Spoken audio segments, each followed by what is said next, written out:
How have you been? I have been great. I just come back from Miami, so great. Nice, very nice. Yes, Oh, that's right. Was it the Woodapalooza, right? exactly. Wodapalooza. We went as a team competing, so it was really Wodapalooza never disappoints. So yeah, it was Yeah. really much fun. How'd it go? Um, yeah, I mean, we didn't achieve what we want. I mean, the goal was podium. Hmm. For me personally, probably was having fun though, because it was like I didn't do the qualifiers. Two friends from Guatemala qualified, and they qualified in the RX category. And I normally compete in elite.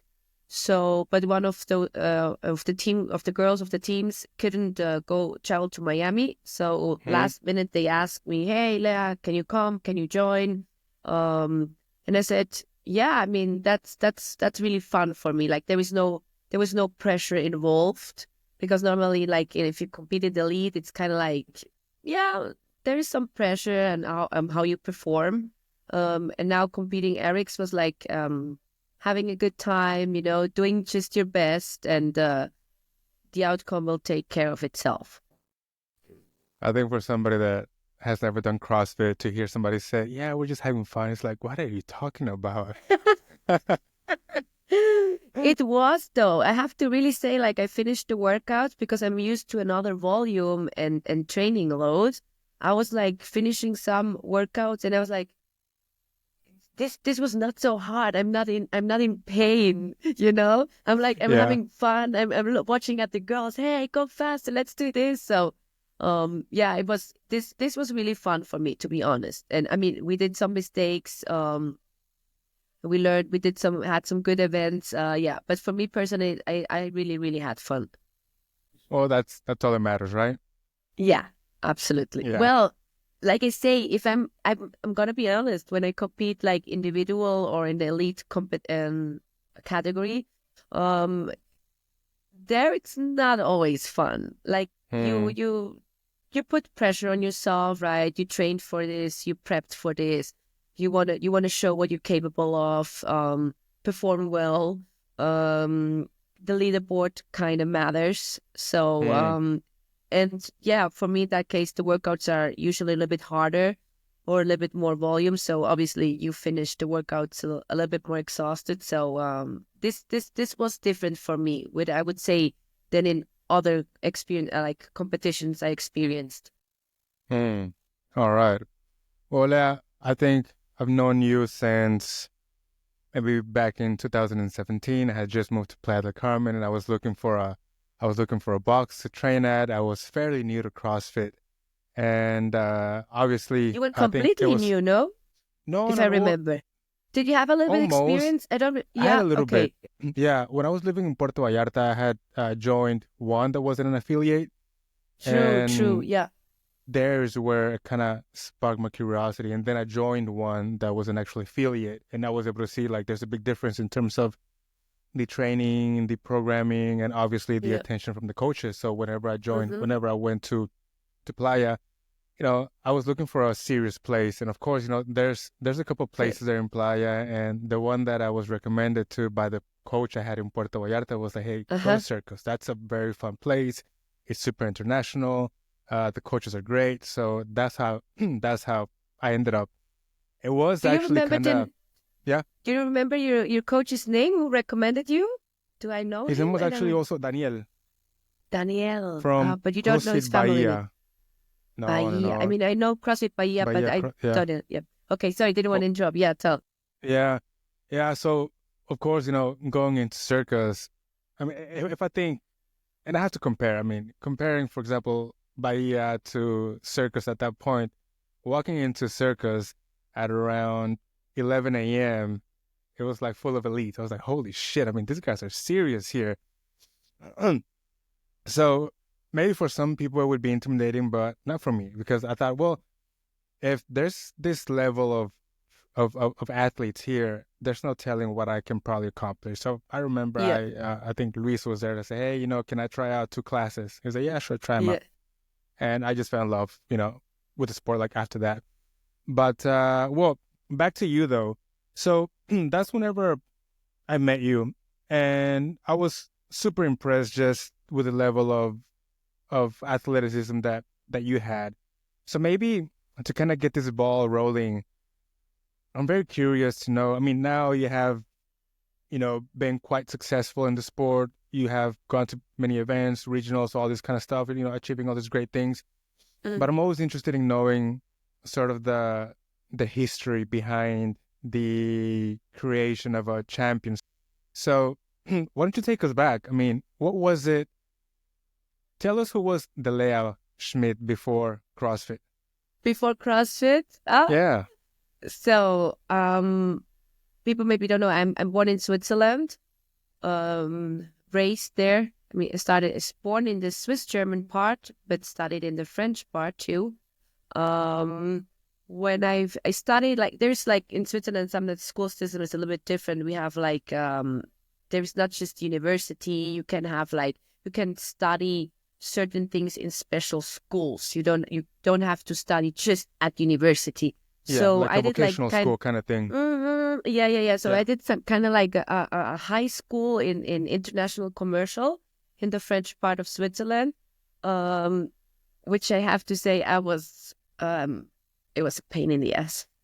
I was not really interested. I felt like I'm a very curious person. I like interacting with people. I like traveling. I like to try out new things, and being in school all day long, sitting and like listening to economics, and politics, and accountability. I had a little bit of a hard time. Like, I just didn't get really, really caught by it. It was kind of like, okay, I'm doing it because now I started it, right? Let's finish. And then finishing school, I was kind of like, I mean, I was young. I was 18 or 19. I was like, what next? What do I study? I was like, okay, I really like languages, because I feel like it opened doors. I feel like always when you travel to a new place or you new people, if you're able to communicate in their native language, you just get a little bit better to know the person. Doors open a little bit easier. You see maybe a little bit more of the culture, of the character, whatever. And so languages was always something I was really into it. So I was like, hey, should I maybe study linguistic? Or I was also back then really interested in religion. So theology was also an option. But I was kind of like two really different things, not really sure. So I was like, I'm gonna take 1 year off and just do something different. So the point was, okay, I'm traveling somewhere and learning a fifth language, which will help anyway in future work or whatever. It doesn't harm. And then when I'm back, I'm a little bit older. Maybe I know a little bit more what I really want and where to go. So then this led to me ending up in Mexico and learning Spanish. So I came to Mexico, to Playa. I went to school there, and I was supposed to be there like for 6 months. Yeah, and back then it was really much I was traveling a lot. Like, really started like traveling like around 15 years old. Like maybe making little trips to Serbia, to Croatia, Montenegro, Sweden, and yeah, so it was a lot about me being curious about the world and traveling and making new experience. Not so much fitness. I mean, I was I was in primary school. I was always good in sports, though. We have like in Switzerland, we have that sports day once a year. So you Yeah. compete against all of your, like if you're in fourth grade, you compete against all of fourth grade. So I was always very good. I got always first place. So I remember, actually, it's really funny. A friend of mine, my best friend, Jacqueline, she's from Holland. She always said, we were young, Lea, I think you're really going to end up in sports. And I'm like, no way I'm going to end up in sports. I mean, I'm just doing it. I'm like competitive, but I didn't want to train. I mean, I went good on that day, but then it was gone and I did other things, you know. And she said like, I have the feeling, you know. And I was like, you're crazy. And then, so she knew more than me, I guess. But I never saw me doing in sports. So when I went to Mexico, I didn't do any sport. Nutrition wise, I had absolutely no idea what I'm doing or how or Hmm. where. But coming to Mexico, yeah, I was just interested in other things. I really liked music. I really liked arts. I really liked also fashion. I was thinking about maybe also studying design, languages. Yeah, that was a little bit, that was me back then. Wow. Wow.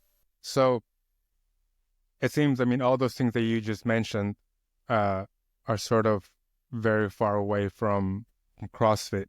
You know, those things that you were studying and you were kind of interested in are very far away from competitive CrossFit. Yeah. So, I mean, what was it that made you land with CrossFit? Was it by accident or I would, yeah, I would say so. I mean, I arrived at Mexico and then obviously first was just settling a in, little bit of right? How party? does this? Yeah, yeah, definitely. They also, yeah, yeah. I had my neighbor was a French girl. She was wild, and she's like, oh, poor girl from Switzerland. She doesn't know anybody. I will take her everywhere. So we're like, yeah, let's go, let's do this. And she was already several months there. So yeah, I was just obviously I didn't know anybody. So I just hopped on the train and went. So yeah, definitely. Partying definitely was a part of it.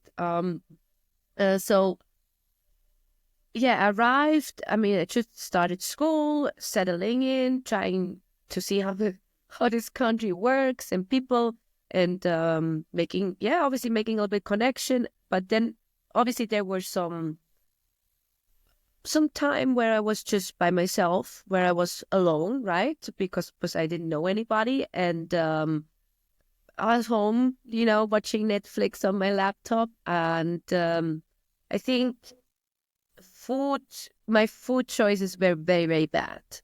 While as a kid you get away with it, and then suddenly I recognize like feeling, oof, Lea, you're gaining a little bit weight here by was not moving at all, partying, alcohol, not eating very well.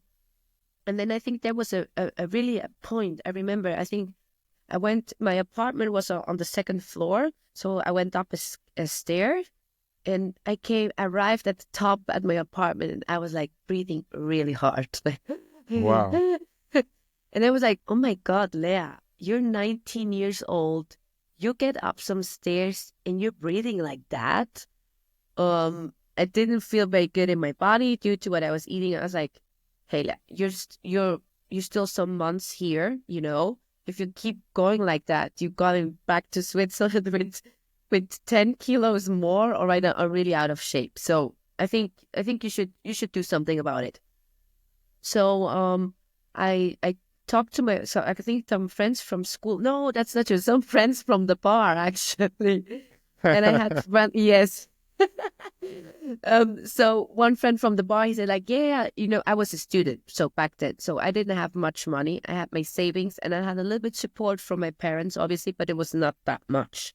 So it was pretty much you go there and you find a job, you do a little bit working, or you just handle with what we give you and with your savings, what you have, right? So I didn't have much as a student. So, and this friend of mine from the bar said like, yeah, you know, there's a beach workout. It's at the beach, you know, and Caribbean, beautiful. It's for free. And I was like, oh, for free. Okay, this is for me. This is for me. Okay, at the beach, you know, I get a little bit sun, you know, for free. And I said like, yeah, it's always at 12 o'clock. It is always on Tuesday and Thursdays. You should try it out. And I was like, yeah, perfect. Sounds awesome. Like, let's go. And I went. So this was not really CrossFit. This was kind of like functional fitness, could you say? I mean, I think the only equipment we had was some kettlebells.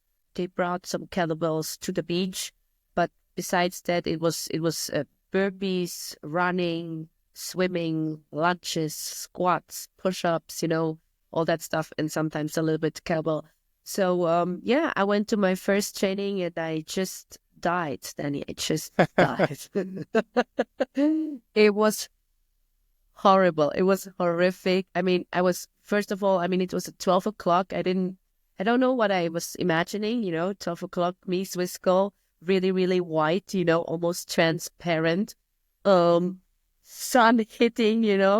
I think they just sent me 400-meter warm-up run and I was out of breath. I was sweating. It was hot. I did it because the ego, pride. Yeah. But I was really, really suffering. And yeah.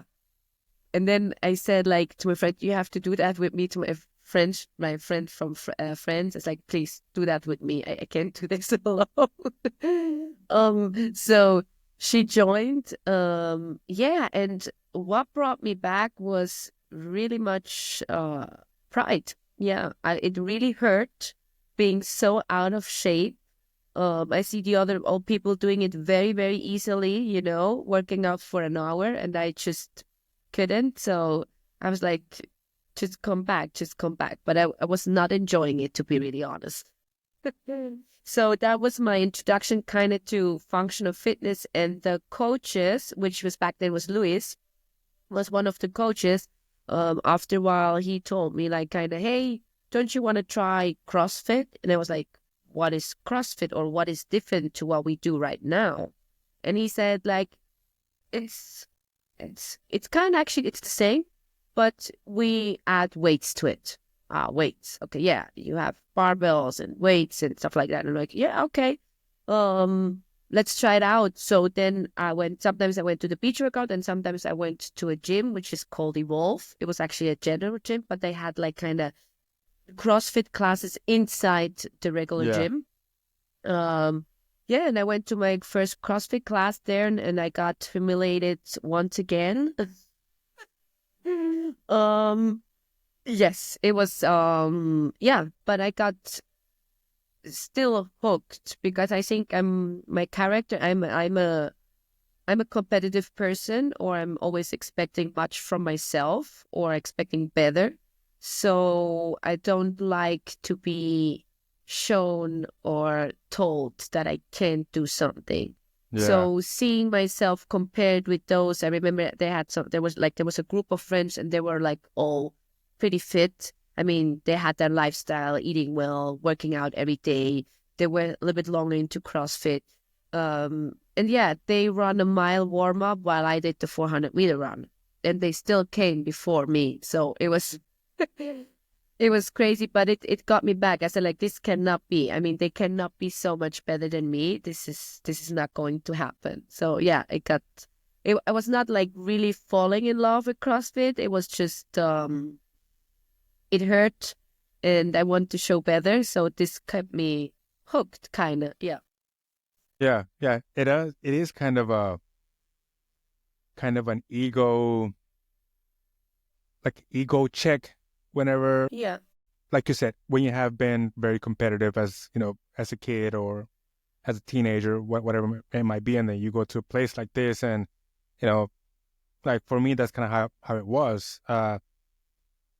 After high school, I played a lot of American football in the U.S. and powerlifting and all those things, so I got the competitive edge thing there. And when I went to Mexico, I kept on working out, but I was more of a gym rat, like a gym bro Remember going to you the gym. coming, and I remember very like clearly you coming in, and I remember you very strong.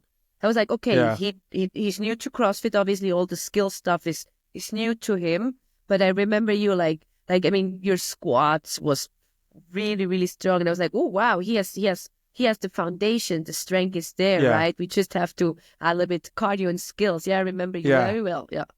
The cardio was the one thing. Just going through class, it at the same time it was pretty humbling because, well, you see obviously people there that uh have been doing it longer, Yeah. and they were just kicking my ass. and that that is what got me into it. And then of course, seeing, there was the ones doing the class, and in the class there was like kind of like beginners to mid levels perhaps, and then there was also those outcasts, those ones that were like there by the corner doing the most insane workouts, like a lot longer ones. And I thought, okay, Yeah. so I'm here now, just as a beginning. I want to go there. Wow, I want to cool. go with Okay. those Yeah. guys. Yeah, because I remember I started going in early, and it was Sergio and then Ruben and those guys Ah, that would yeah, go in there yeah. early. They were doing pretty heavy stuff, and I thought, Yeah. okay, I want to get to that level. You were And doing, you that's wanted that from the beginning. You came in and you said like you were kind of a little bit intimidated also by, whoa, this is going on. But immediately you felt like, I want to be there. I want to be one of yeah, those. Yeah. yeah, Okay. Okay. That's, yeah. It's yeah. kind of funny, like, and it has always been like that for every sport that I have competed or for every sport that I have done. I always sort of like set my goals as, okay, who is the best, and then aim towards that. And even Oh, if I cool. Yeah. miss, it's still going to Yeah. be some kind of advancement, right? Yeah. So that was kind of like my thing. So at first it was, okay, I have to do very well in the classes, and then, you know, start, it's gonna sound kind of egotistic, but like start leaving people behind. And then that was kind Yeah. of like the point whenever I noticed, okay, I think I need more. I want more. And that's Yeah. whenever I reached out to you. I was like, hey, you know, you do like a coaching plan, right? I said, yeah, yeah. So yeah, Yeah. I want So to get cool. set Yeah. up. And that's kind of how it was. That's kind of how my journey started, and Yeah. how that competitive thing just kind of crept in. But it was always, I was always more of a, like doing things on my own. Uh-huh. And then At eventually I your got invited to pace. that. Yeah, at my pace. And Yeah. also Yeah. like by Yeah. myself. I would go in the corner and then just Uh, do the things on my own. And then eventually those guys invited me into their little 5 a.m. group. yeah. Yeah. And I was Yeah. like, Yeah. yeah, Yeah. yeah, I made it. I made it. I yeah, made I it. made it. Yeah. Yeah, So good. yeah. So I think cool. I think once I got to a certain level and they started seeing that I could hang, they were like, okay, maybe Yeah. this guy, we should invite him to our little crew. He's not so bad. He can join our Yeah, group, yeah, right? yeah, yeah. We're So like, CrossFitter. We're horrible. I think that's why we have such a bad reputation. We feel like we're like a sect, you know? Like yeah, there's yeah, that circle, and they just talk about CrossFit and nothing else, and they yes, sleep and they dream and they talk and they yes, eat CrossFit, and it's nothing yeah. else. Yeah, yeah, Yeah, that's what it is. I mean, if you think about it, it's like a cult. I mean, the it few times is. that I went, yeah, the few times that I went out with those guys, that's all we would talk about. That's all we would talk Yeah, about. The programming, how tough it was, the shoulders were so painful, the squats, yeah. and all this and all that. But yeah, so that was obviously very cool. Now, focusing on you, uh, Can I pick you something yeah, up fast because you said yeah, something yeah, actually really interesting, which I really like. yeah, You said like, you wanted to get there and be part or like just achieve that, even if you miss. yeah, And I think this is you said something actually very, I would say very profoundly, because I think it's kind of like I think I had a lot of time lately. I think about a little bit what it means to be an athlete or a competitive athlete. Because obviously I'm getting a little bit older, right? My years of prime is maybe getting to end, or it's getting more difficult. So I had a little bit time to think about that. What does it mean? Do I keep competing? Do I keep giving athlete? Or is it now, because now I don't win anymore, or maybe I don't get anymore to the top. Is it now, should I just be stopping and just, working out an hour a day? And then, so what you said was like, is for me kind of like, I came to that realization that that's probably that's what it means for me to be an athlete. Actually, it's not winning, or being, obviously that's really cool if you win yeah, and you did something right or you're at the top, but it's not it's not what it means for me to be an athlete. I was like, hmm, for me, being an athlete means I don't want to be the same as I was yesterday. I don't want to get yeah, stuck in one place. I want to get better, whatever it means, maybe at my pace. Maybe this will be now slower than I was when in my 20s, right? That means maybe, yeah, other people get faster, fitter than me, but I'm still I'm still showing up every day and trying to not be at the same place I was yesterday, and improving and getting better, and then showing it off maybe at a competition. That'd be really cool. So that is for me like being an athlete, actually, and winning is kind of like a bit out of your control, right? If that comes with it, it's then cool what it is, but then still like yeah, it's not, it won't mean that I stop competing. It's like I'm gonna do this now for as long as my body allows me to do it. If I keep Yeah, going in elite, then I'm gonna keep going elite. So I feel like what you said, like yeah, it was simple said, but it was really, really, really on point. I think like you want to yeah, get there. Yeah. yeah. Of course, you know, for me as well, the objective has always been, to win, right? Yeah. But as long as you're trying, like even if you don't, you win something. And that's kind of what I learned from the coaches that I had whenever I was playing American football. And actually, maybe like 3 weeks ago, I had an episode with the head coach that we had in, back in high school. Yeah. And what was so special about him is that he has created his name is Randy Daigie. Yeah. And he's kind of like well known in West Texas for creating the Daigie dynasty because two of his sons played Division I football. They both went pro. One of them still competing at the Canadian Football League.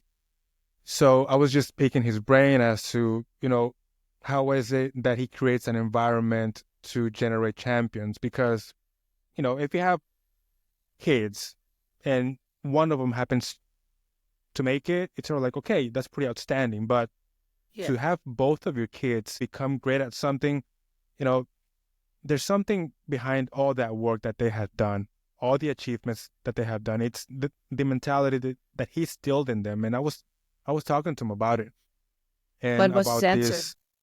So he said, obviously he knows what are the things that he knows that he can provide to his kids, but also understanding what are the things that he doesn't have. So he has to find those resources. So To his sons were outsource it. quarterbacks. Yeah, Yeah. exactly. Yeah. Mhm. Exactly. And just surround them with whatever coaches that he can find so that they can improve their skills. And it was also, well, understanding, okay, you know, you're 8 years old, what is your dream? I want to become a professional football player. It's like, all right, then these are the things that you have to do in order to get there. Now, there's going to be a lot of times whenever you have some choices to make, whether you want to be a kid or you want to do something to get to where you want to go.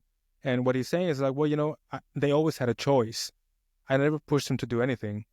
You know, whenever it was summer holidays, I would usually try to give them June off, right? Mhm. But I would ask them every summer once school was out, I would ask them, where do you want to go? Do you want June off or do you want to work on something? And they would always say, Dad, I want to work on something. So, so in his mind, he says, okay, I was going to do everything so that their dreams could come true. But even if it didn't, the foundations that I was creating for them were going to be very helpful in all aspects of life. So that's where I got the whole thing of, okay, you aim for something, but it has to be great enough, that Yeah. even if you miss, your level of accomplishment is going to be very great. So that's kind of how I approach those things as well. Even when I was in school, when I was in high school, like uh, after football practice, we would go and lift weights, right? So a lot of the guys around me, I remember they were always trying to measure up to the other guys in our same grade, right? But for me, it was always looking up at the older guys in the older generations and sort of seeing like, okay, there was this guy I remember when I was a freshman in high school. There was this guy, his name was Ricky Flores. Mhm. He was 18 years old as a senior in high school. He was benching about 315, 320, Great. Yeah. Strong. and yeah, exactly, for high schooler. So I was already thinking then, okay, that's where I want to go. Like Mhm. the guys that are in my grade, maybe they're competing with me, but I'm not competing with them. I want to go there. And that's kind of like I mean, it applies the same thing. I set myself a goal. I ended up achieving it. When I competed in powerlifting, I was able to break those records and, break my own personal records. And then eventually that same mentality I was able to take, with me, for work, for anything that I did, Yeah, with So the yeah, with it's the all, risk. Yeah, no, I completely agree with the risk here of repeating what you just said. It's kind of like, I think there is there's something magical to it if you surround yourself with people which are better than you, or who know more than you, yeah, or earn more than you, or yeah, whatever it is yeah, where you are in your life. It is sports, work, family. I think it is can be a little bit uncomfortable, I guess, sometimes, because I remember myself, like, I mean, for the first year I trained also with a group of athletes. Like I said, they were way better than me. I was always dead last. I remember very vividly one workout. It was Angie. Maybe you remember it. It's the 100 pull-ups, 100 pull-ups, push-ups, and squats, push-ups, right? yeah, 100, exactly. So, and they literally finished it. I think I had like an hour for it because I couldn't do pull-ups. I did one by one, and push-ups were anyway worse, so squats were kind of good.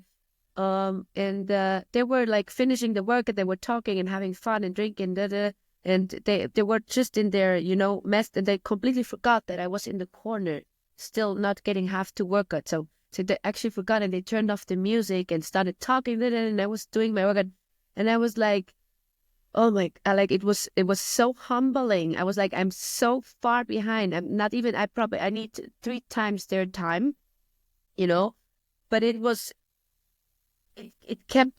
kept going back just to, and I said like one day, and I remember very well, I said, one day I'm going to beat you all. I'm going to do better in every workout than you. Just wait. I had it so clear, I didn't know the path, kind of how to get there. I just knew I keep coming back, I will do that. And I think, yeah, like you say, whatever you do in life, like surround yourself with people which know more, uh, which make more money than you, which train harder or better. yeah, And you will pick something up. It's sometimes probably a little bit uncomfortable, being in that maybe position where you're a little bit, yeah, let's say below, it's a, that maybe yeah, not the right word. it's a imposter syndrome. Yeah, exactly. Exactly. So, but I always say like, and you feel probably jealousy at some kind of point, but I feel like, I know jealousy has a very negative ring to it, mostly in our society right now. But I think actually jealousy is absolutely the best feeling you can actually get, because it shows you really, really much about yourself. I think you can just be jealous of something which you really, really want. It's kind of like if Yeah, you tell me now, hey, Lea, I have that new Ferrari. It's super cool. It's very nice. I would say, oh, Danny, wow, so cool. Congratulations that you have that. But I wouldn't feel any jealousy because I don't want a Ferrari. Makes that sense? I would just be happy. But if you tell me like, oh, Lea, I just qualified once again for the CrossFit Games, we're looking, I would feel jealousy. I'm at a point where I still like would be happy for you, and say like, that happy would say like, hey, well done. He did something right. He deserves to be there. Good for you.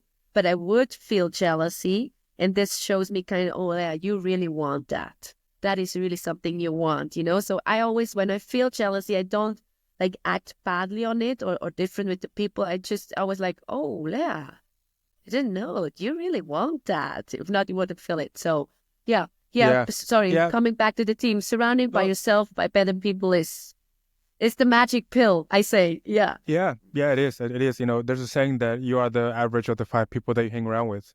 Yeah, yeah. This is So so true. Oh my yeah, God, it's this is 100% so true. true. Yeah, yeah. And The conversations I always remember when I switch people and go there, and then suddenly I remember how I talk more about this is very often when I go to Switzerland. Always when I'm in Switzerland, obviously with my family, my family is very successful. They're all like, so this is an expensive country, right? So most of my family, they make very good money. They have their owners of companies, and they made it, right? Kind of. So business wise, nobody's really into sport. It's kind of like, what's that? It doesn't really matter. So, and I always remember when I'm there for a longer time and I'm surrounded, suddenly my conversations and my thinkings are way more, oh, okay, I should, okay, money like this, I should invert like that. What do you think if I do more business of that? Oh, last time I was in Switzerland for a longer time, I started a school. Now I'm studying again, so. Nice. Sorry. So those kind of things. So this is so true. And then I come back here and I'm like, why did I start this school? I feel like something different. So yeah, absolutely true. Yeah. Yeah, yeah. And you know what? The thing about surrounding yourself with those kind of people is that it also has sort of a bad side in terms of you have to come to terms into making decisions to leaving people behind. So I want to ask you about that.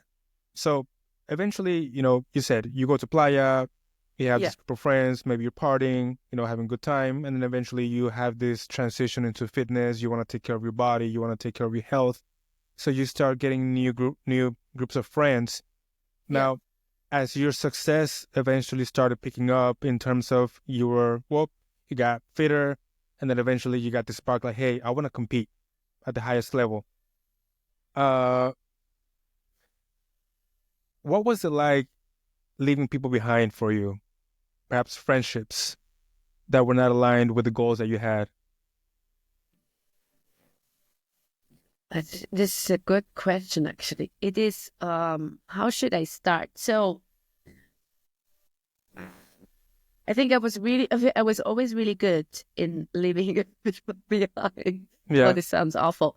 But like I said, I think I'm a person who doesn't make easily friendship. I know that everybody says that, but I Hmm. think in my terms, it is really, really true. I think I'm very social and I can connect with you really easily and I talk. I'm very open. There's not much things Yeah.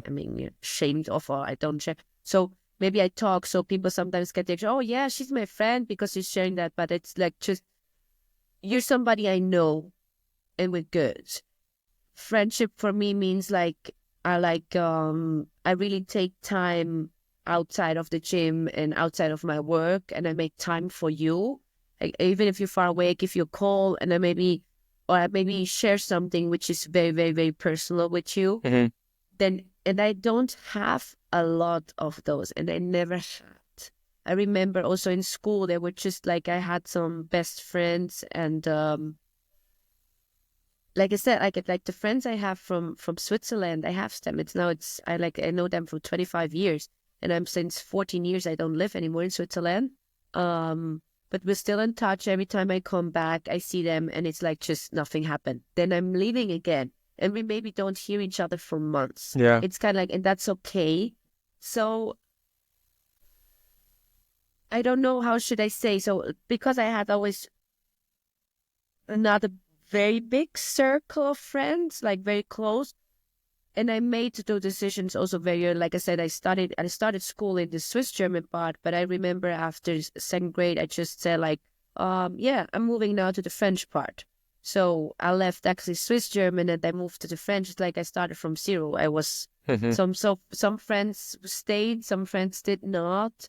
I was always good with that. And yeah, also the decision to go to Mexico, it was like kind of just who matters will stay. And if not, it Hmm. is also life. It is very, very normal.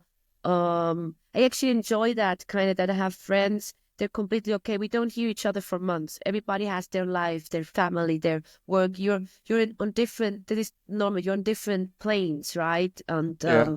so you cannot always match up. Hey, yeah, this is my da, da, da. But when I see them and I come back and it's like, hey, I'm back in Spain here. You want to go for a coffee right now? I'm here. Oh yeah, we go. And then it's like 10 years ago. And we Yeah. just talk and we connect. And it's then also completely okay. Wait, okay. I go now, I'm going probably on the other side of the planet and you are maybe with your kids or whatever. And it's kind of okay. So I had never really a problem with I just trusted. I had just that that inner peace that, the people which really matter, they will stay. And if not, Hmm. then it is what it is. But it Yeah. never prevented me from taking big decisions for change. Wow. Wow. That's very Yeah. good. That's very good. I mean, because sometimes I think, mm, sort of connecting it again to you're the average of the 5 people that you hang around with. I think sometimes people can sort of stop pursuing their dreams because they are worried about what their friends are going to think. And a lot of times you receive criticism based on the limitations that they have onto themselves. Did you ever have that? I mean, whenever you decided, hey, I want to compete at the highest level, did you ever have those conversations with people like, well, I don't think you could make it, Lea. I mean, you're pretty small, you're pretty petite, and those girls are like fucking monsters. Yeah, yeah, yeah. Definitely. I think I'm my biggest criticism. Yeah. I think I'm pretty harsh with myself. I'm pretty strict. So there's not much people which can be harder than me. Yeah. So it's You can keep kind of talking. like, like, yeah. So it's kind of like, if it's like if somebody comes like, oh, Leo, do you think that this is possible? It's like, oh, you're talking really nice. I had way harder talks with myself, Like I think I'm if there is a person which stands in my side, it's probably myself. And say I know sometimes Hmm. I'm too criticism. So like you can almost hurt me. It's almost impossible because I know I'm harder with myself. So I can never had. I think my family was probably the most critics Hmm. about it, but mostly in term they like more like, oh, Lea, is this sustainable? Think about your future. It's always the money talk. This is very important in Switzerland with my Hmm. family. So is this? Are you gonna make enough? And so yeah, there were kind. I know my brother was pretty strict. And like kind of like yeah, had some tough conversations with him, but I really respect him for that. I really like that he throws in a different perspective and shows me, and at the end I make my decisions. But no, I think I never had problem with people. Wow. Yeah.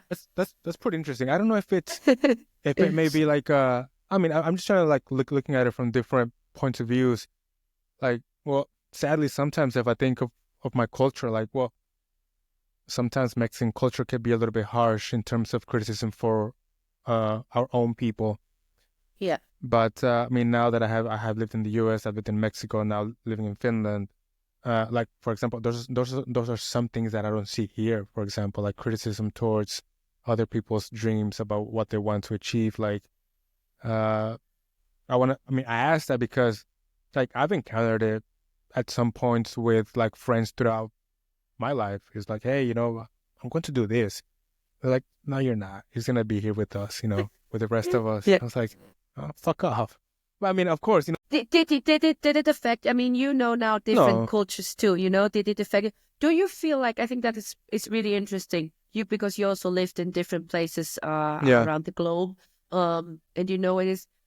Don't you feel like? I mean, but you grew up. You're Mexican, right? That's yeah.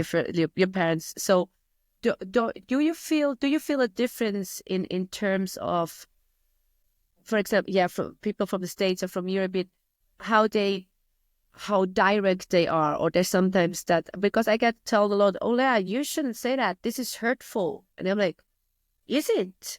Oh, sorry, I thought It's just just I'm honest. being honest or strict. It's there was no evil intention or no intention like kind of hurt you or make you bad.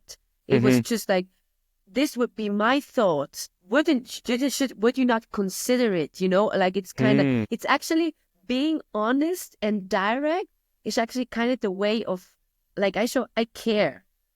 yeah, I'm yeah. telling you what I'm afraid of, or I think maybe it could what we should consider because I'm caring and I want that you consider that. So do you feel that have you experienced the differences like in language and there and how people communicate? Yeah, absolutely. Absolutely. And of course, one of them is definitely the cultural aspect, depending where you are. In Mexico, if somebody if you invite somebody, hey, let's go have drinks, Yeah. most likely they'll never tell you no. They're like, yeah, I'll be there. Yeah. And then they never show up. And you Yeah. call them, yeah, and like there's all Yeah, these boy. Yeah, excuses. boy. Yeah. I'm on my way. I'm on my way. I'm away, Yeah, but no, they're at home exactly, Netflix. exactly. Yeah. And Why do you think in that the, is? Why do you think I they don't know. I don't think, have that? That hey, Lea, you know what? I'm really tired. I worked. I don't know. I'm sorry. Today I can't. Maybe another day. yeah, I think it has to do with the fact, like, if I think about like Mexican culture, we're always Mhm. very friendly, very open. We always want to help. So Yeah, that's if true. you Yeah. if you take that in mind, we don't want to let people down. So Yeah. by me telling you, like, no, I don't want to go, You it's think you gonna make open me feeling unappreciated? I think so, but Yeah. also I think it also depends on, like, Mexicans are used to talking to Mexicans, right? So Yeah. we're not just gonna take no for an answer, you know? Yeah. Like if I invite, a buddy, hey, let's go have a couple of beers, and be like, no, I don't want to. Like, why not? Oh, because I don't feel like it. But come on, let's go. Yeah. Don't be a bitch. Come on, let's go. Yeah. So then it turns into this like back and forth, and Mhm. then Yeah. I think we just try to avoid that, and we just say, yeah, I'll be there, and then you just don't show up, and then next time you see that person, it's like, I didn't really feel like going. Oh, okay, cool. And then that's kind of how it is. That's what I've noticed. Whereas, like in European culture, well, here I don't know about Switzerland, but like I think here is like very extreme in terms of planning things. So first, it's not much of a place where like, hey, let's go do this. No. Here you Uh-huh. have to do like hey, what are you gonna do in 6 months on Saturday at 5? I'm like, oh, let me check my calendar. Seriously. It's like, let me check my Seriously? calendar. Oh wow. Yeah. Okay. Yeah. So if they're interested, they'll be like, okay, let me check my calendar. Yeah, we can do this. But if they're not, they just say, no, I don't want to. Okay. Yeah. And Yeah. They don't. of course, I can understand why people may feel offended because you're trying to spend time or do something, Yeah. but And they just say no. And for me, it's for and they just example say when no. you say like, I feel like I will offended if because I'm waiting for you and you're not coming. That's Yeah. where I get offended. If you tell me like, you know what, like, I will just understand this is life here. My family is working hard, is tired. I don't know, whatever. This is kind of like I can relate because I'm like, hey, that's what happened to me. This is completely normal. This has nothing to do with me, him not spending time. It's just, normal. But you're not showing up after you said it's a breach of trust. You Yeah. told me you come. I trusted your word, and now Yeah. you're not coming. Yeah. So first of all, I can't trust your words anymore. I'm not sure, it's like and then second of all, and I don't know if it's weird or European, is like, you wasted my time. And there is nothing more we hate, like, waiting for nothing. And it's like, oh, and he doesn't even respect my time. It's just for him like, oh, yeah. So, and then that's where I would get, my feelings like, okay, now I'm pissed. This is not okay. Yeah. So while you Yeah. it's the other way around, you're kind of like, no. In the moment we say, it's like, oh, why doesn't he want to take time, spend time with me? Am I not important enough? Yeah. Yeah, I got you. It's just Yeah. different. Yeah. It's just different cultures and Not like yeah, how they absolutely, see things. absolutely. Yeah. Yeah, And yeah, and here, I mean, there's so many different things that are just very foreign to me. For example, let's say if you're gonna go to somebody's house yeah, and you're gonna go drinking, like in Mexico, everybody shows up with a bunch of alcohol, and then whatever's left over stays there. Whereas yeah. here, for example, I don't know if it's the same thing I in know where Switzerland, but you're like going. like here. Yeah, So if you're gonna go to somebody's house and have a few drinks, you're taking exactly what you are going to drink, and then nobody touches it. And when you leave, whatever you didn't drink, you take back home with you. yeah. It's the same thing in Switzerland. It is probably. I mean, you ask it. It's more. Well, in my place, I know also. Like you ask, hey, can you? We don't want the dessert. We brought dessert, for example. Hey, we don't want it anymore. Do you want? Then you offer it. Like, hey, we don't need this. It's too much. Just take it. Then you offer it and you leave it. And if Yeah, not, yeah, you take your you take stuff it. back. I That don't is know weird. why. Yeah, it's weird. Yeah. I can see you now living now such time outside. I think also this is really just easy, just leave it. But I think comes from it has something to do. This is just me guessing. I'm really not sure about it, but I think it has to do something with money and economics. It's just you don't know in what finance situation the Situation. other Yeah. person is, or you just assume, right? So you never just assume that the person has so much money to, yeah, I give you all that, I don't need it. I Hmm. don't know. It's kind of like, although most people probably won't have a problem, but it's kind of like you respect that in case the person maybe needs it or wanted to leave Hmm. before, and you don't know. You just, I don't know. I make sure that this is never, when you go out, you don't just expect, oh, yeah, they invited me, now that they pay. No, because you don't Hmm. know, sure, if this will Yeah. affect them, if they can. So it is, everything is like, no, we split it. If then suddenly something like, no, no, hey, I take it today, I can. Okay. But it's kind of like, yeah, I think it comes from there a little bit. That's my suspicion. Yeah. And I think Yeah. maybe here it comes because it seems to me that here society is very individualistic. Like, Yeah, bit too. yeah, yeah, that's kind of because it's also kind of common, for example, in couples here that, you know, whenever they go have dinner, like each person kind of pays for their own meal. For example, like whenever you go, are you one of them?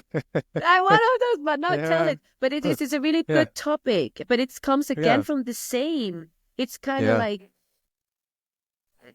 I mean, it's not that I don't enjoy being invited or something. I'm just not. It's rude for me to expect me. It's kind of like, hey, you work, I work. yeah, Okay, now we don't. Maybe we earn the same. Okay, let's say yeah, kinda. So why should I always expect? No, maybe it's woman, man. For you, although we have the same earnings, to spend more. yeah, Makes that yeah, sense? Like, uh, why? I'm earning the okay. If you earn way more, then we just in Switzerland it's like then you calculate the rent and you just relate it to the rent. Like if you have 10,000 and I have 5,000, then we calculate the percentages depending on the rent. Obviously, we don't pay the same because you earn way more, mhm, right? But you yeah, adjust. But in case if the persons are like spending kind of the same, it's like I feel like I cannot expect the whole time just because I'm a woman I make my earning to for you to pay everything, right? Because you work for yeah, yourself. You didn't work for two. Your boss didn't calculate, oh yeah, Danny has a girlfriend and now I'm giving him more salary. No. He gives you the what makes that sense? yeah, yeah, So I feel like yeah, I feel like it's not polite to expect the whole time that you pay. So for yeah, me, offering like, hey, I pay my share, like showing you, hey, I'm doing my part here of the relationship, whatever it is, of the friendship, of the romantic relationship. You give yours, I give mine. I don't know. Is that yeah, understandable? yeah, Yeah. yeah. It is. It's kind of like Do you feel it offensive if the woman wants to no, no, pay? no. I mean, I mean, of course, in my case, things have changed a lot, of course, already. But at first, it was just sort of understanding, uh, like the why of those things. And at least here, it seems that it's also like the thing about equality, like men and women are pretty equal. So Hmm. it's also like a thing about being independent. It's not so much Yeah. about the economics; it's just about the independence of people.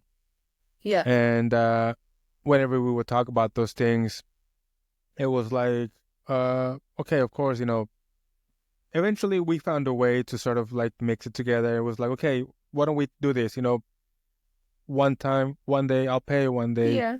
you can Yeah. pay. Great. And Yeah. yeah, but it's like, yeah, but it is a little bit, of course, like interesting for people that are not maybe used to different cultures, and then eventually see those kinds of things like, hey, what is going on here?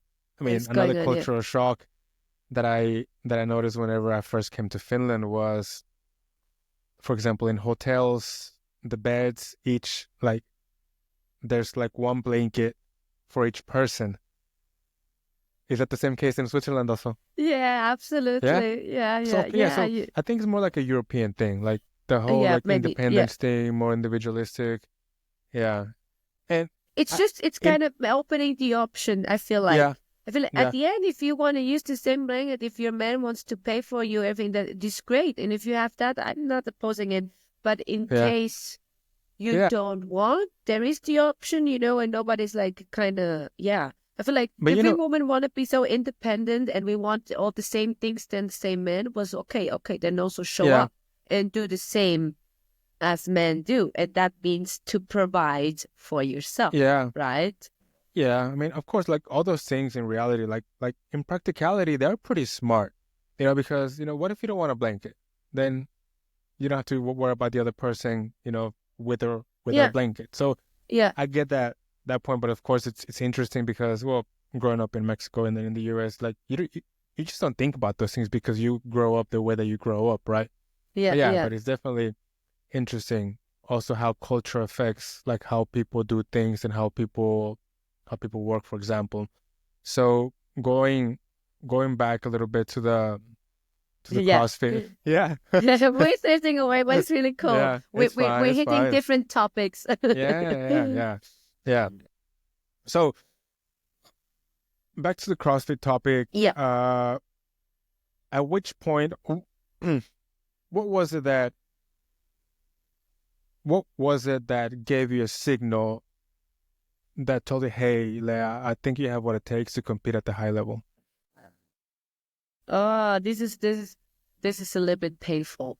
There was no signal. And there was absolutely no like really conscious decision from my part.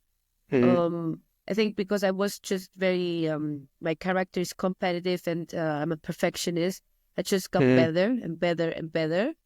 Um, at the point where back then I had the weights and the skills and the resistance, the level to compete. But I was just inside my gym, my box. The CrossFit box is a gym. It's kind of Yeah. weird, so maybe that people understand what I'm referring to with a box. The box is the CrossFit gym.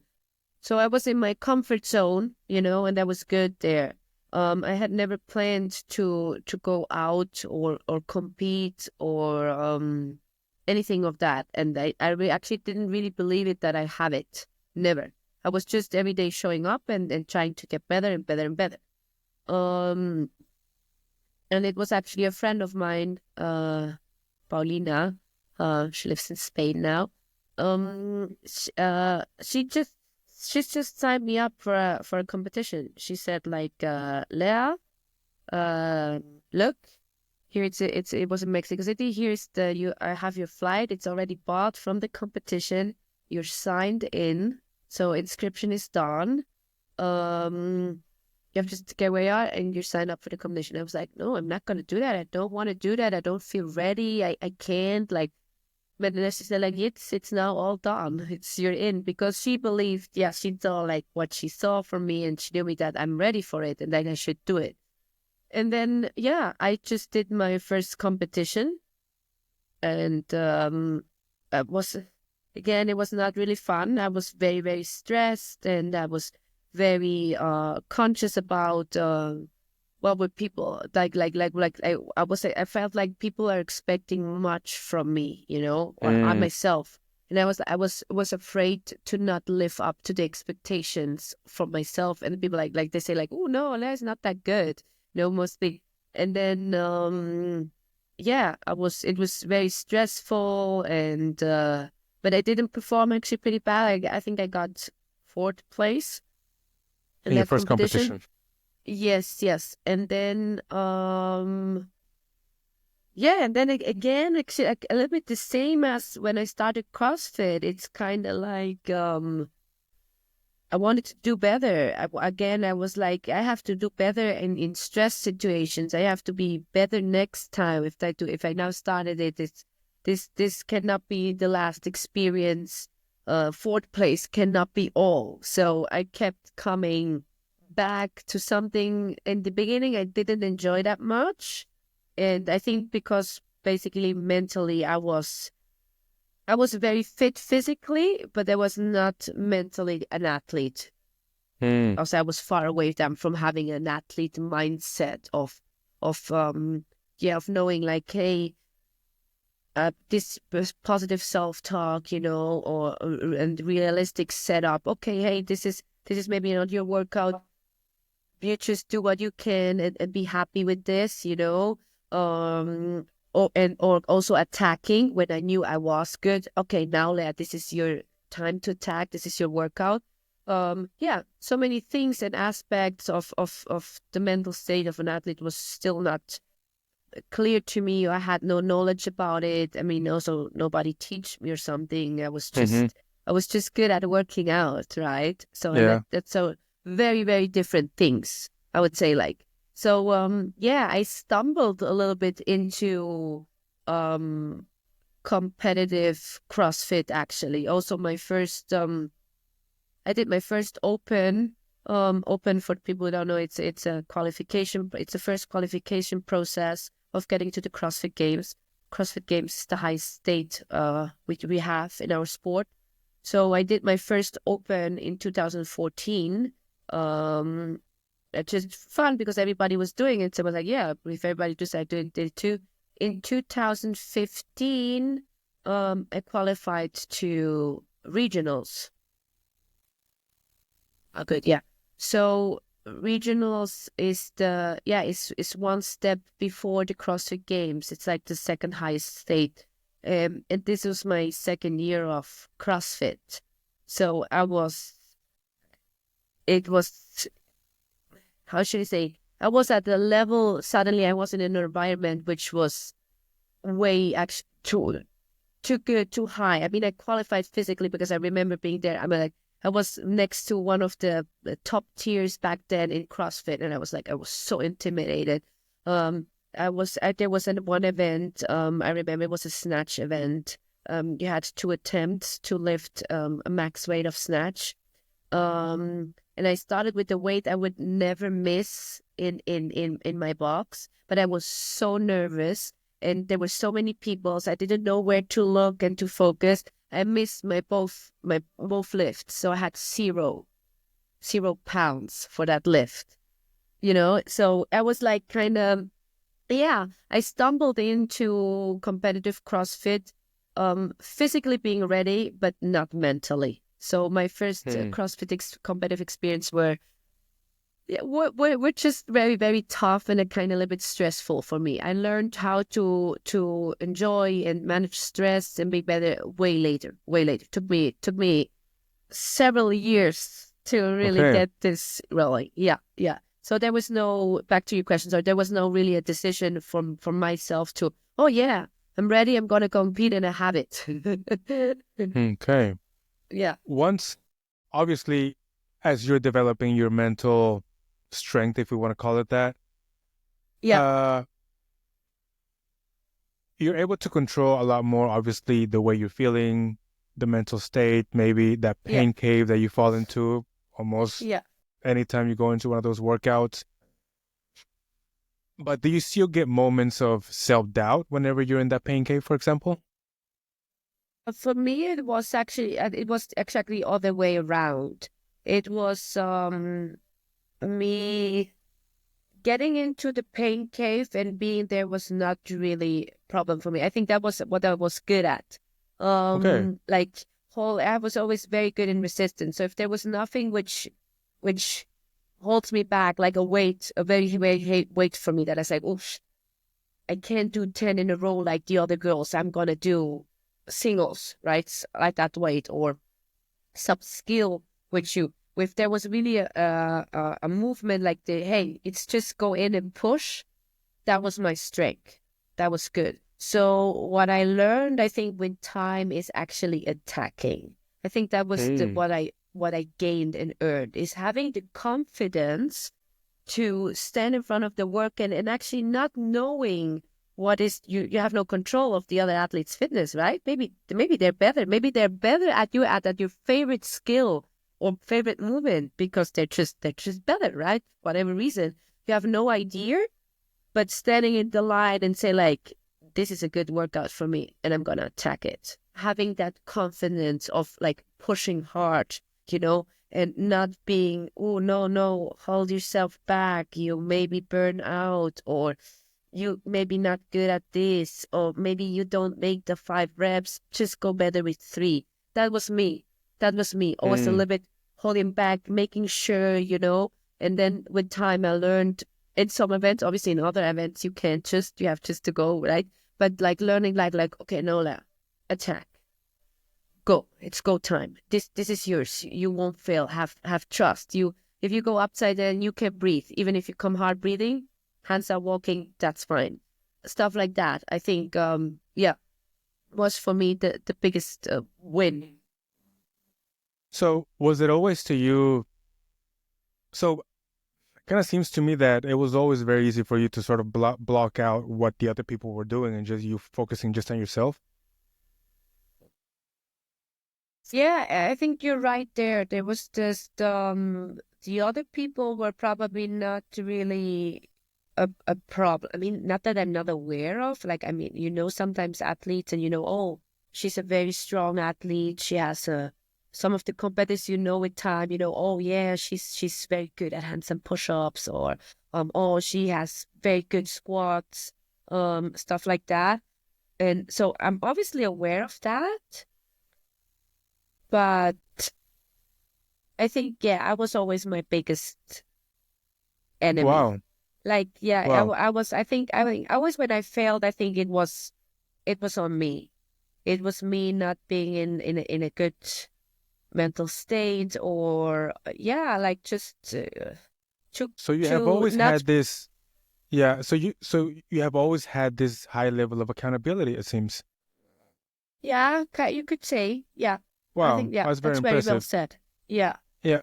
How what what would you say to people that are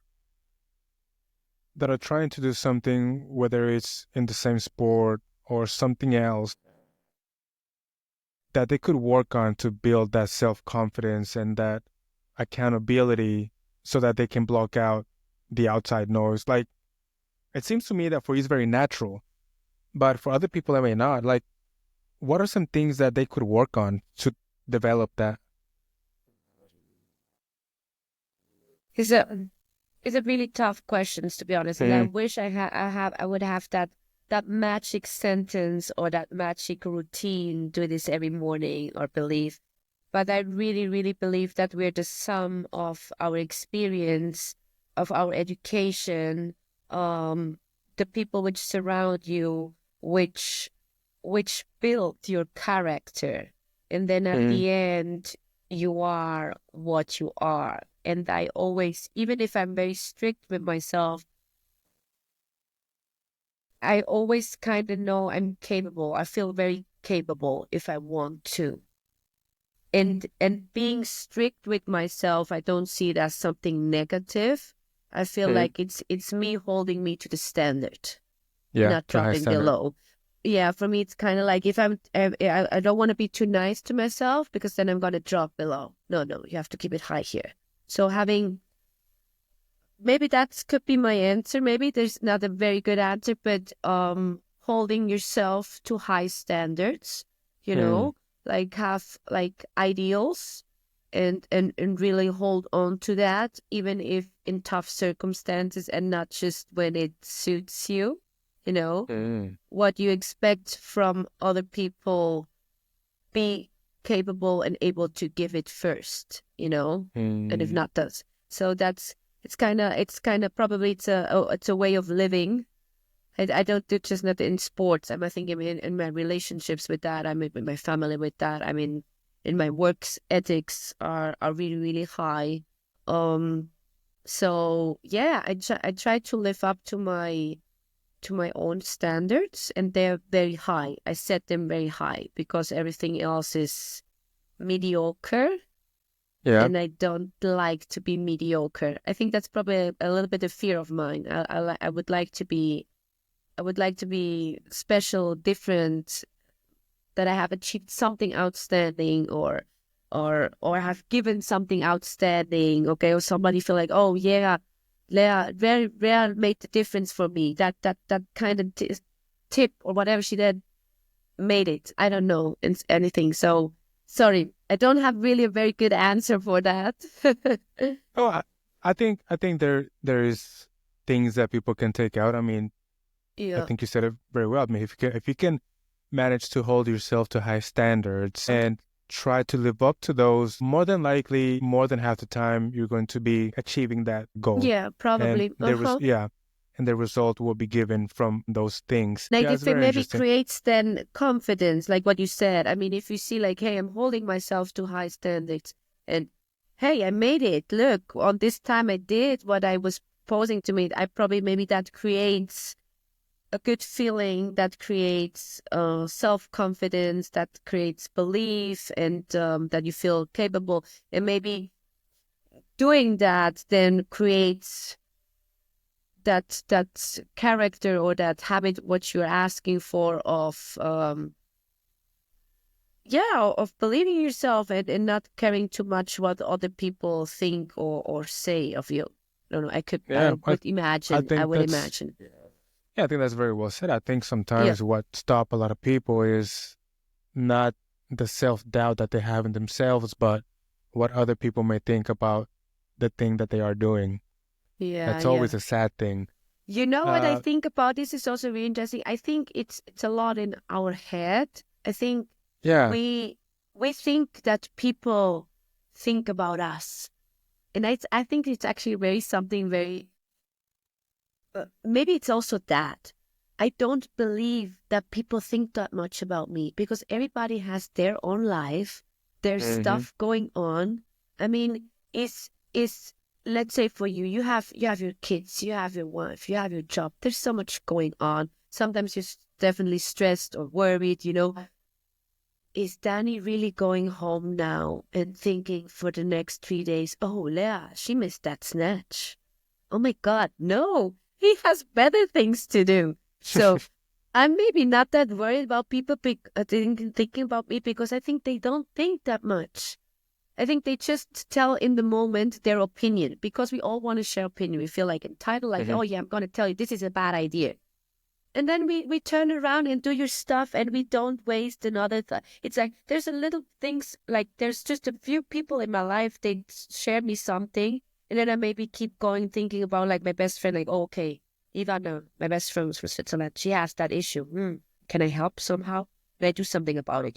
But the rest of the people you just give your opinion based on your experience and then you turn around and you do your stuff. The people which stay, that is the like stays with it. Okay, Danny told me this. Should I? But maybe you didn't give it as much thought actually. So I think maybe that's the point. People stop thinking that people think that much about you because Mm. they don't. Yeah. Yeah. Yeah. You're not that important.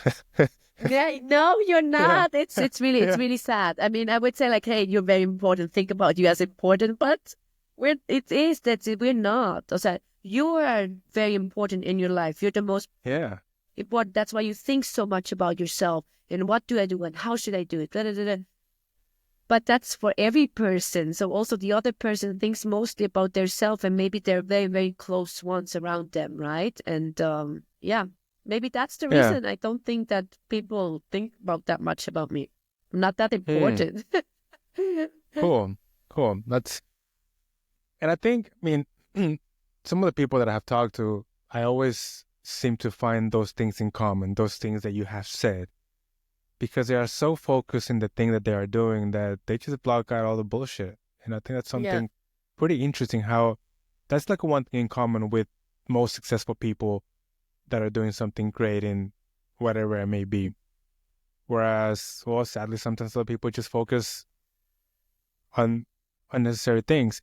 But moving on to a little bit, I know that like one of the things that obviously struck to me, whenever I met you, whenever I was, training with your program was, you know, in fitness, sometimes it has sort of this negative side where people really do want to get fit. People really do want to change their lives, but sometimes just sort of fall in the wrong hands and receive wrong advice or don't receive any advice.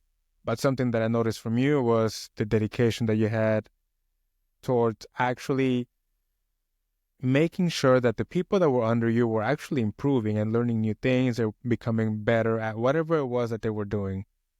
Uh, how did that come? I mean, one side, of course, of you, you're an athlete, you're trying to improve yourself, but then this thing to want to help people. Can you tell me a little bit about that?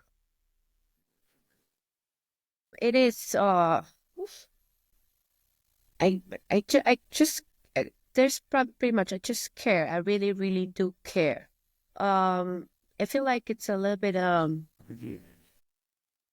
it sounds like a bit obviously if you're a fitness coach or nutritionist or you relating you didn't study probably like a doctor for 6 years, right? Which they put a lot of work in it.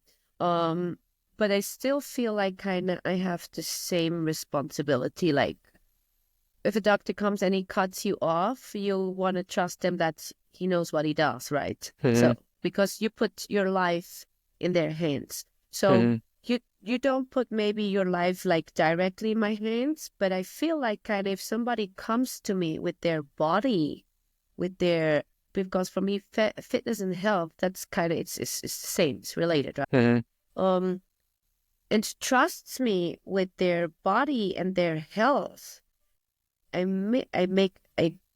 better them make sure that I know what I'm talking about and that I give right advice. So the person improves, get healthier, makes good decisions. Makes that sense? And yeah, with exercise, it's the same. I mean, there is always kind of risk to it, right?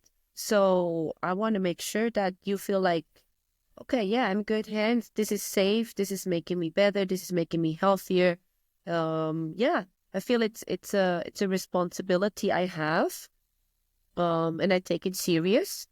Maybe again, like I'm holding on to high standards. Because I would like to have the same for me. If I go to somebody and I pay or I ask for advice, I would like to take me serious. And giving me their best that they can, right? So yeah, it's between like holding on to that standard, feeling responsible, and I care. I mean, there's something very, very satisfying, maybe a little bit even egoistical, we could say, because at the end, it's for me very satisfying if you come and you say like, oh, Lea, I would like to learn my first ring muscle up.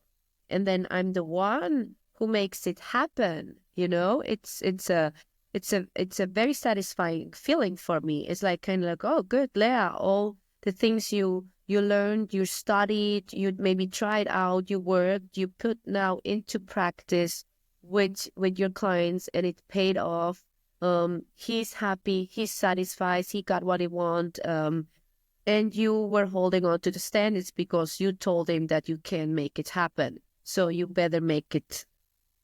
Yeah. So it's very, very satisfying for a coach too to be helpful. And I think it's probably a little bit my balance to being an athlete. Being an athlete is very it's very selfish, let's be honest. It's pure about our ego, self-improvement. It's about your sleep, your nutrition, your training. It's about becoming better, and then obviously it's amazing, right? You get clapped for people for doing something for yourself. Crazy, right? People clap for that, for something which they don't get anything out of it. Nothing, it's That pure for is. yourself and you still get clapping. So being the coach is maybe a little bit my other side, is maybe probably giving something back. I get so much. I get support from people, I get to do what I love. I get to do being selfish a lot of during my time, right? Training and everything. So this is like, hey, thanks. I give something back. So have a good balance. It's a closest to circle.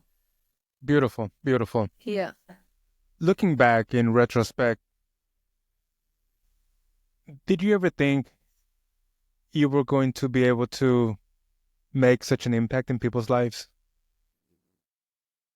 I did not. Like I said, it was absolutely not planned to to end up in sports and fitness and nutrition and all of that. Like I said, my plan was languages, getting back, studying completely something different, and then I kind of took a risk here. And in my case, it with all the pros and cons. I mean, there are pros and cons about it, but I love being in this.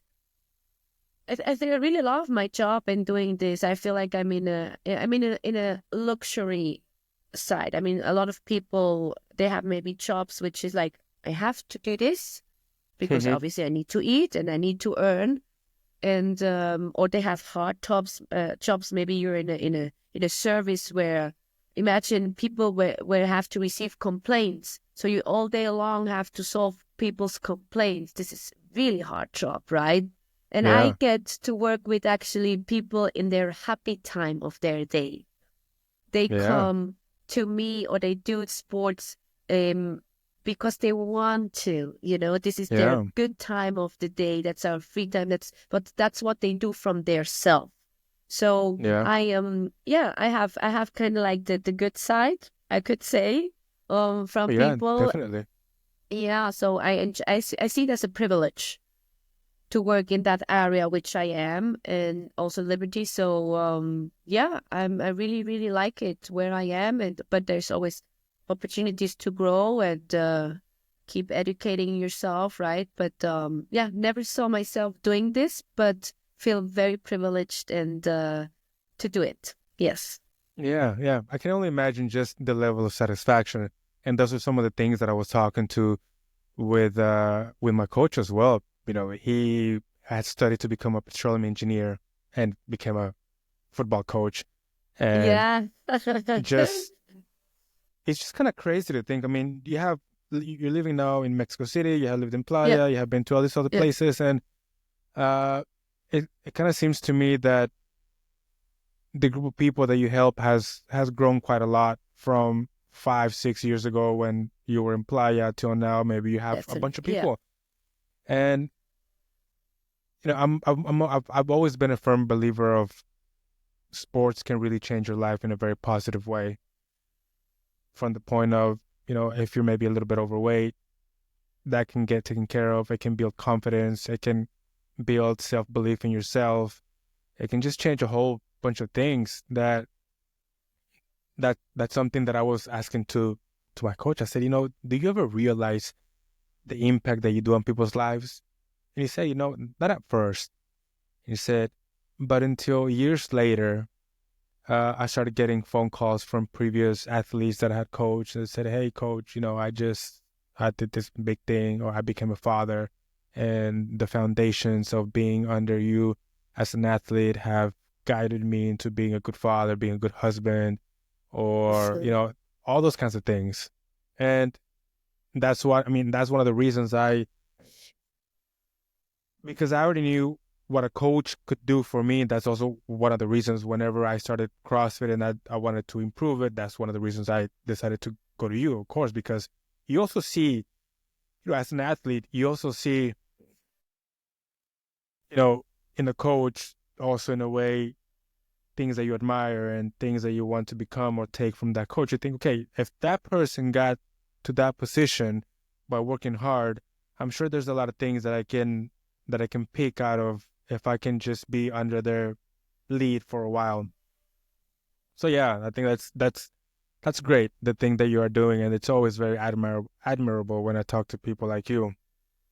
It feels really great. I mean, hearing that, it feels, this is what I'm saying. Like it's so cool if you can give back. I mean, I had that with you when you called me. Like, I was kind of actually surprised a little bit. Well, I mean, I remember you said me like, "Do you remember me?" Like, oh my God, of course I remember you. How can I not? And then yeah, that you had. You see, sometimes we don't.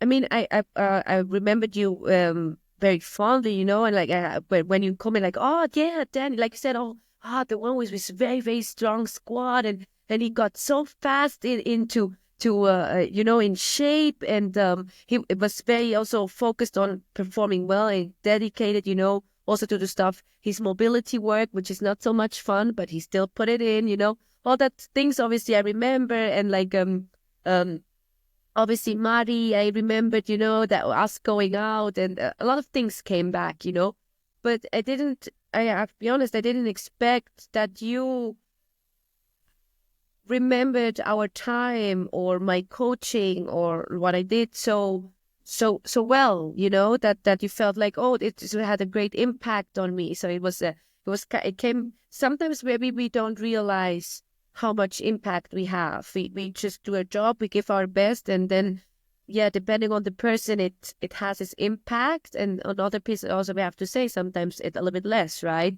Yeah. But yeah, it was kind of a surprise, obviously a very pleasant one.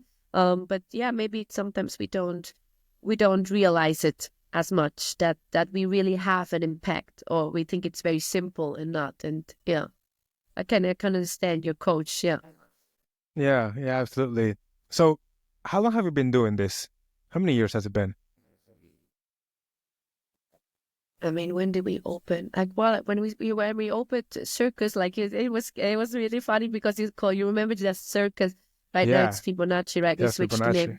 name. Circus we opened in 2012.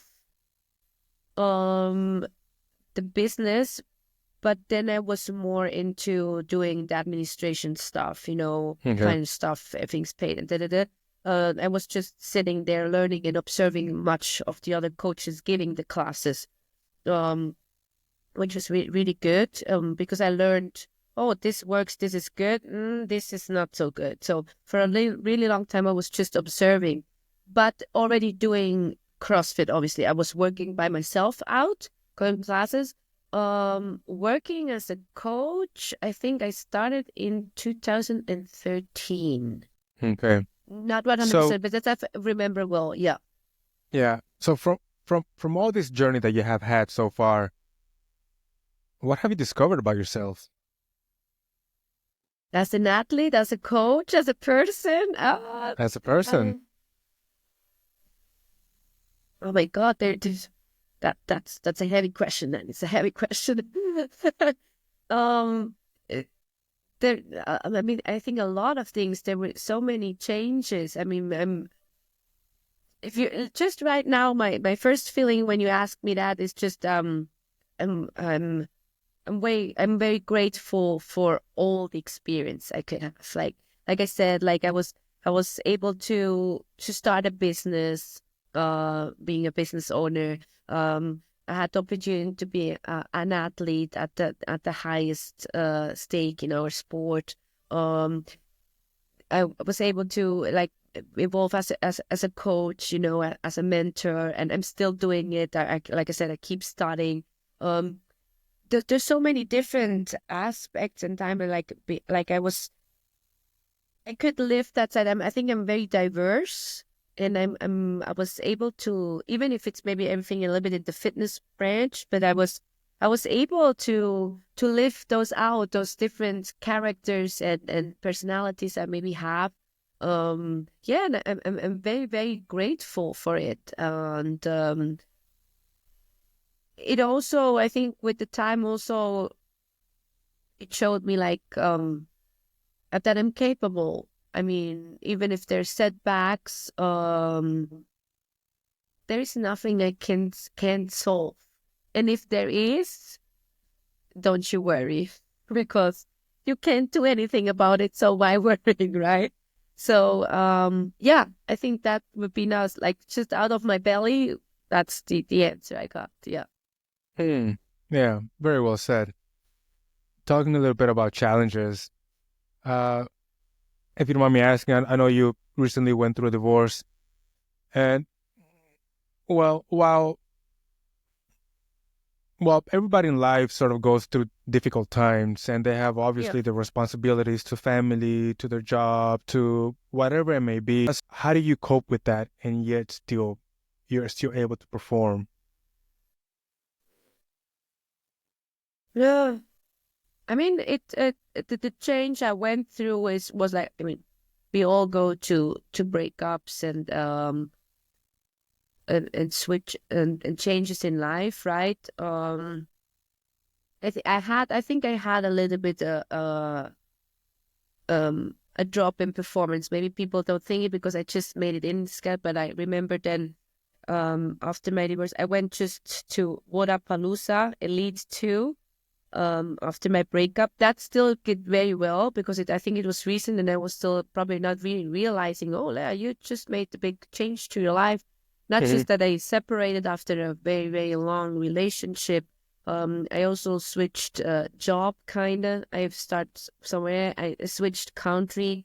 I mean, I left all my stuff behind, my place. So I did a lot of changes. I did a really Wow. abrupt breakup. Like most people just get, after a long relationship, they just break up and then everything stays the same. And I was a little bit crazy enough to, I don't know, I just switched everything, like relationship status, work status, living status. Thinking back about it, I was like, Lea, it probably was not the best decision. You should have just done once at a time, And also, like I think my mom really got in there to me. She said, like, Lea, I think you just right now, you're hyper focused now, and you're not realizing, and you're just putting stuff in, doing and getting to work and competing and da. I think you should take a little bit time to just Process. mentally process the things a little bit. I think you're not aware. So I was like, no, I'm fine. And I went to Wodapalooza, and this went really well. And then I went to Switzerland. I went to visit my family. But then I have to say, I had a little bit of downtime there. Like, where just things crashed a little bit, like where I recognized, like, whoosh, hey, Lea, life is changing now. You have to figure out this has happened, um, and I share those things with just very, very, very few close friends, like which they really saw, like what's going inside. I'm very capable. So once I step out, like into work, Lea or Coach Lea, then it's like, for me, it's a cut. People won't see or notice, oh, she's sad, or she's like she's worried, or like, I think I'm very capable of like separating those things. But I definitely had some feelings, like and Yeah. sometimes hard times, or wondering, or like, who, Lea, did you decide well? And there was a competition. Yeah, I was then, after I went to Spain to the Madrid Championship, and I performed very, very bad. On mostly, I think there was just one event which was a little bit. On almost all the other events I performed pretty bad, and I could tell I'm just not in a good headspace. I was just thinking about so many other things, and wondering about life, and also just before the competition, I dislocated my shoulder. Which, So yeah, and also obviously, so I physically was not. So this also was for me like, kind of, you get injured. This is because you're not really where you should be. So a lot of things came together. People maybe didn't notice because I was still in the lead competition. So like, Lea, she is there. She's part of Madrid. I mean, but for me, it was very obvious that I'm not in a good state. Because yeah, I performed badly. I think I was in the last heat of the 40 athletes. And yeah, and I didn't cope really good with my setbacks. I remember how I was thinking again and again, why do you not perform well? Why could not do better this? Even on my favorite exercise, why is it just happening? So yeah, I mean, you get affected. I don't say like that I'm unaffected, that I'm so perfect and so cool that things don't get to me. Definitely you could say maybe I'm pretty good in showing a little bit, like distance myself a little bit more, but I would not say that you could not see it in my athletic. And then afterwards, yeah, it got better again, but was definitely a little bit affected by the whole change. of course. Yeah. Do do you think the fact that you have this background as a very competitive athlete, very dedicated, very disciplined, did that help you cope through those things? Whereas if you didn't have that mental fortitude that you have built over the years? I don't think that you sorry, why does it sound? I think it was now when you say that I think I was really, really, really lucky. I had one or two people back in my life. I think my mom was very, very Mm. important during that whole time. And two friends I had, which were I think they were just my pillars. Like when there was when I had a really, really, really bad time and very much self-doubt and whenever I was in the world, I could make a call and and hey, can you help me settle back in? Can you Hmm. just like floor me once again because Yeah. I'm just going. My thoughts are just like all over the place. And I would really say like I can't say was like thank you for me or I made it by myself or because of my background. I felt really I had just those one or two, three people which floored me, which supported me when I needed it, and to go through when I had tough times. And I think that made the difference. Yeah. That's good. What would you say to Yeah. people that are going maybe through similar situation, going through some hardships, and they may not see the light at the other end of the tunnel? It sounds very, very simple. And the problem is when you're in that hard times or if you feel very sad or stressed or overwhelmed, um, you you don't believe it, but it will pass. It is fun. Like I had some special days like, oh my God, is how I'm gonna feel now forever? Why do I have always this up and downs, this up and downs? Can I not just be like normal again? And then people said to me like, don't you worry, it will pass. And I couldn't like kind of realize and now getting like I mean it was not the end of the world, right? But like a little bit hard times it's actually good for yourself. It's like getting into CrossFit workout every day. It gets you out of your comfort zone because we're so used to that everything is fine and we're fine. So something if you take a little bit of hit, I feel like I'm now way more resistant. I felt Mm. like back then I learned like, oh my God, Lea, you were like living in a bubble and everything was flowing and good. And yeah, and now you have a little bit of hard time and it passed now. Look, it passed. So people like everything will pass, it's nothing is forever. And I think it's actually good that sometimes we get a little bit a shake, a Shake. rough. I Yeah. think yeah, it makes us a little bit more resistant, and then exactly afterwards you come to that perspective or to that idea like, oh, whatever is thrown at you at life, you will get through it.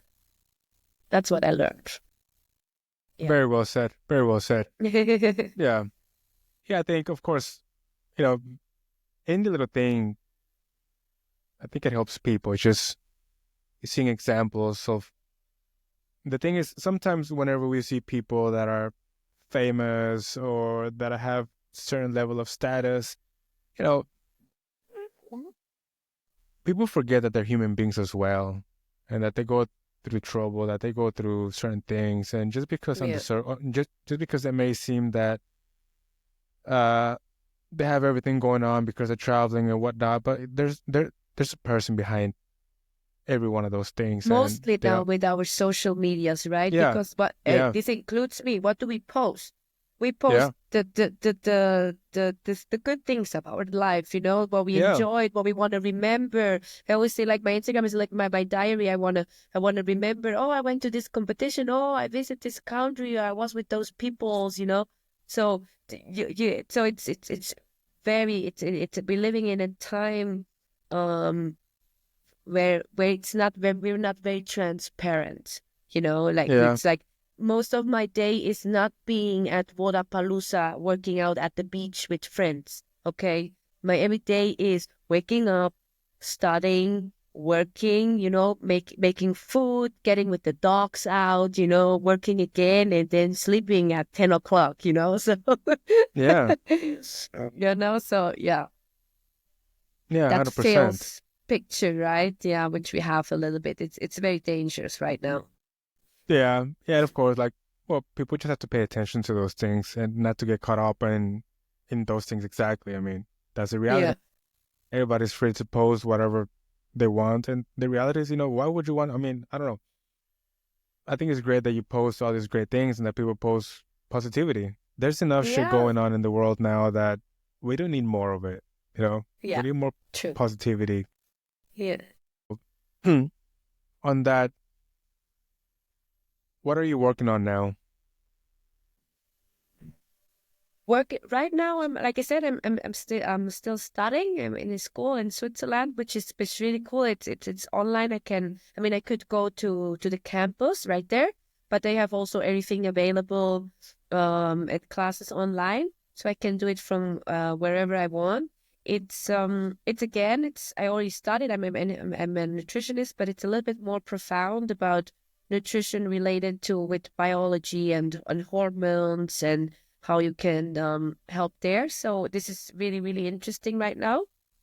Um, and so I'm there. I'm still trying to, I probably have one more year to go until I'm just past the first exam. So the first chapter. Now I'm like kind of on the second part. So I'm thinking like probably more a year. And then, like I said, 2 years ago when I made the switch, I did programming with you, like remember, but I was mostly active in person in a CrossFit gym in a box. Um, um, and right now I'm trying to shift actually the business like a little bit more like online. I'm trying to create and being available also for people which are maybe not face to face with me, but still trying to help. That can be with nutrition tips or training wise, and creating something for them if they're in another place or they have special circumstances or lifestyle which don't allow them always going into a general CrossFit class. So yeah, I'm trying to shift that business a little bit. So always working that. It's going really, really well so far.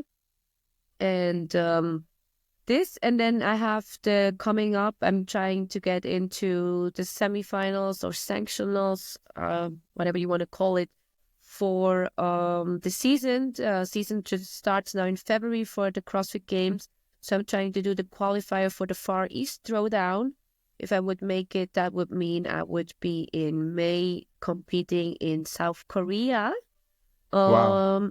Yeah, very cool. And I always try a little bit to connect that if it allows it, if the schedules and the season allows it, to connect a little bit uh my passion for CrossFit and competing, but also a little bit to traveling and seeing something around the world. So if I can, I choose the competition somewhere where I'm interested to go, because after competing you have always like a week of a little bit downtime.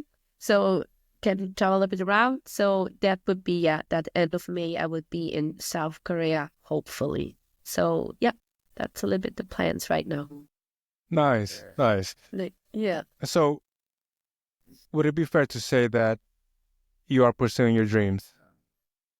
I am. Absolutely. Yeah. I'm living a very, very good life. Yeah. Very good.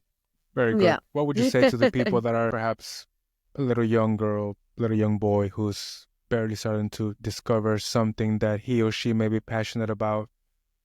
What would you say to those little people about pursuing dreams? Young people take risks. I definitely see life as like, well, below 20, you're a kid. Just enjoy being a kid and not having that much responsibilities. And then I really believe that in your 20s that you're really not a person still. You're kind of trying to become one, right? So I think the 20s is take risks. You don't have to have figured out your life back then. You don't have to have the job which you do for the rest of your life. You're maybe not living where you're gonna live for the rest for your life. Nothing is so take the 20s, get to know yourself, make mistakes, try out new things. Figure yourself out, and that means that you have to try out a lot of things. So do it. So yeah, then with 30, you kind of know a little bit who you are, what you want, and then you maybe start tracking, okay, that's where you go. I'm gonna be, I feel like in your 20s, you still don't have to be super successful. You don't have to be where you want to be. Makes that sense? So take risks. Take a lot of risks. Go for it. Beautiful. Lea Schmidt, Yeah. everybody. Lea, where can people keep up with you? My Instagram profile is mostly where it's Lea C. Schmidt. Facebook also, Lea Schmidt athlete. But mostly Instagram is my tool to get people to know where I am, what I'm doing, and Great. Well, I will post those links in the description. But Lea, it has been an absolute pleasure talking with you today. We have to do this again sometime. Thank you for having me. Yes. Absolutely. Thank you so much. Very Thank cool you. talk, Danny. Hey, also All good right, luck then. to you. And thank you. that this works with your podcast and everything. Wish you all the best. Thank you. All right, then. Very Bye, good. everybody. Bye-bye.